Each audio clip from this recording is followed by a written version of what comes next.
Kanal K.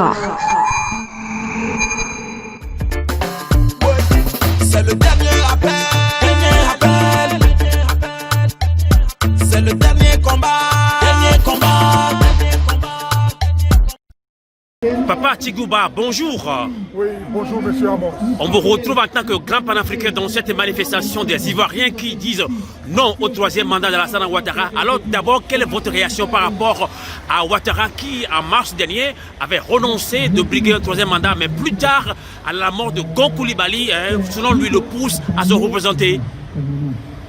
La mort de Gon Coulibaly est un prétexte inutile et futile, dans la mesure où un président patriote, africain, démocrate, ne peut pas invoquer la mort d'un seul individu au sein d'un peuple, d'un pays constitué de 25 millions de personnes et prétendre que la mort d'un peut remettre en cause le processus démocratique entamé en Côte d'Ivoire.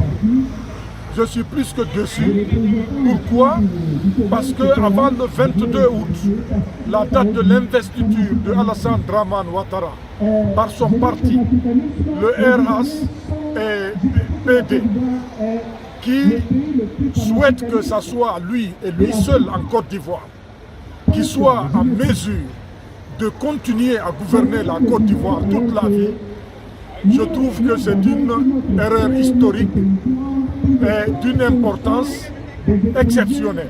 Alors, qu'est-ce que vous proposez aux Ivoiriens qui manifestent, mais au finish, on voit que les dictateurs sortent quand même, les militaires pour les mater et pour étouffer toute contestation, toute mobilisation? L'Afrique est confrontée aujourd'hui à ces derniers démons. Les derniers dictateurs africains constituent les derniers démons de l'Afrique. Ouattara aurait eu la présence d'esprit de constater que toute la sous-région ouest-africaine a accepté d'enraciner la démocratie dans leur pays. Aujourd'hui, le Libéria d'Ellen Johnson Sirleaf est parti dans la première transition démocratique, pacifique. La Sierra Leone, la même chose. La Guinée-Bissau, la même chose. La Gambie, la même chose. La Mauritanie, la même chose, etc., etc. Donc je ne vois pas pourquoi Alassane Ouattara doit se dédire pour juste enfoncer la Côte d'Ivoire dans une guerre civile. D'accord. Alors Papa Tigouba, avec la chute de IBK au Mali, les Africains pensent que la révolution, mais le printemps africain est en marche. Qu'est-ce que vous avez à dire aux Africains? Ce n'est pas un printemps africain. L'Afrique a entamé son printemps depuis les années 90. L'Afrique est en avance aux pays, à nos frères des pays du Nord qui ont commencé leur printemps récemment et qui a emporté des piliers comme les Kadhafi. L'Afrique depuis les années 90, avec les conférences nationales, avec le multipartisme intégral, avec l'ouverture de l'Afrique à la démocratie, au multipartisme intégral, l'arrivée de la presse indépendante, la rédaction des constitutions, la mise en place des institutions, tout ça atteste que l'Afrique ne peut pas commencer un printemps ici, parce que le printemps africain date d'il y a 30 ans maintenant.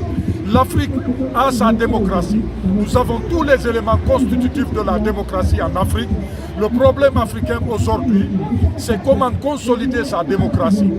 Parce que la lutte des peuples africains depuis 30 ans a vu partout des opposants politiques accéder au pouvoir, à la magistrature suprême. Et ce sont ces opposants-là qui nous étonnent de par leur attitude, de par leur comportement, de par leur façon d'agir, de par leur détermination à enfoncer l'Afrique dans le chaos. Et c'est ce qui est assez surprenant et c'est la raison pour laquelle nous sommes là aujourd'hui avec les Ivoiriens, nous serons là avec les Togolais, nous serons là avec les Gabonais, avec tous les pays et les peuples opprimés de l'Afrique pour dire non aux dictateurs, pour leur dire que ça suffit. Assez, c'est assez. Trop, c'est trop. Trop, c'est trop. Merci beaucoup, Papa Tigouba. Je vous en prie et merci de m'avoir invité, monsieur Amos. Radio à vous l'été, l'esprit patriotique. C'est le dernier appel. Pour cette mobilisation qui est très importante pour nous. Ce qui se passe en Côte d'Ivoire concerne toute l'Afrique, surtout l'Afrique francophone. Donc les enjeux de ce scrutin nous touchent tous, nous touchent absolument tous. Donc c'est bien de vous voir mobiliser. Aujourd'hui, j'ai la grande joie de savoir qu'à Paris, les gens sont mobilisés, en Allemagne, les gens sont mobilisés, en Tunisie, aux États-Unis, un peu partout. Au Canada, on va prendre la stratégie qu'on avait utilisée sur le franc CFA, c'est-à-dire faire des manifestations concomitantes, comme disait Bani à l'époque, faire des manifestations en même temps, un peu partout dans le monde, pour montrer que la cause est vraiment importante. Et si on maintient la mobilisation, on va faire tomber les choses, on va faire changer les choses. Vous avez vu ce qu'on a fait sur le CFA, ils ont été obligés d'aller inventer un nouvel écho et puis de changer vite parce qu'on a tellement cogné dedans qu'ils ont été obligés de changer. C'est la même chose qu'il s'agit de faire ici, sauf que les délais sont beaucoup plus courts. Le monsieur a envie de passer outre tous les obstacles qui se mettent, l'ego qui se mettent face à lui. Il s'en fout. C'est pas seulement de Corona, il s'en fout du peuple, il s'en fout de tout le monde. Et il est temps de lui montrer que c'est nous le peuple.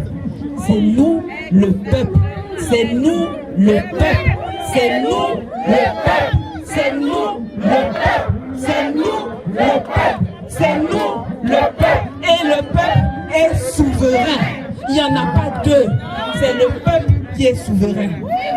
Alassane Dramane Ouattara doit savoir qu'il n'est le roi de personne en Côte d'Ivoire. Il n'est le roi de personne en Afrique de l'Ouest.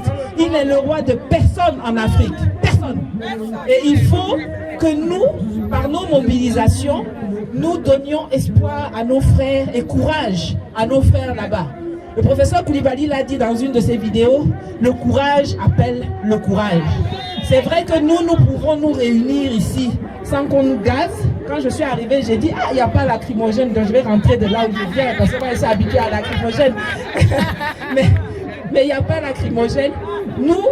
Nous avons l'occasion aussi de taper là où ça fait mal. Parce que des gens comme Alassane Dramane Ouattara ou Alpha Condé ou autres, c'est pas ce que leur peuple pense qui les intéresse. C'est pas ça c'est ce que la communauté internationale dit, fait, pense.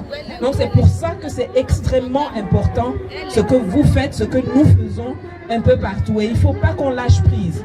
Il faut que chaque semaine, on puisse faire des mobilisations qui deviennent de plus en plus importantes, pour que les gens ici même se demandent mais qu'est-ce qui se passe au fait là-bas en Côte d'Ivoire, qu'est-ce qu'on nous cache, et puis ça devient un thème. On a quelqu'un ici qui relaie ça sur le plan politique, qui vont nous aider à mettre ça en lumière, mais il est important qu'on... Radio à vous l'été, l'esprit patriotique.